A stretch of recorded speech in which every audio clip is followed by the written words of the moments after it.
Hello guys, কেমন আছো তোমরা? তো আশা করি সবাই ভালো আছো। নতুন একটা ভিডিওতে তোমাদেরকে স্বাগতম।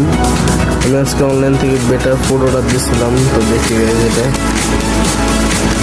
যেটা মেমো, মানে এখান থেকে এটা অর্ডার দিয়েছিলাম। এখন ভিতরে দেখা যাক ঠিক আছে।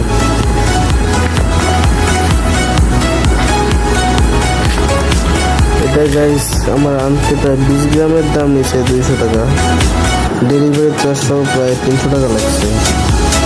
এটা মাছের কালার কোয়ালিটি অনেক ভালো করে, মাছের স্বাস্থ্য ঠিক রাখে, হজম শক্তি বৃদ্ধি করে, রোগ প্রতিরোধ ক্ষমতাও বৃদ্ধি করে, প্লাস মাছের কালার ফার্টিলিটি বৃদ্ধি করে। এটার কেজি পড়ছে 20 গ্রামের দাম যদি 200 টাকা হয়, তাহলে এটার কেজি হয় প্রায় ভাই 10,000 টাকার মতো কেজি এই খাবারটা। দেখানোর চেষ্টা করি এটা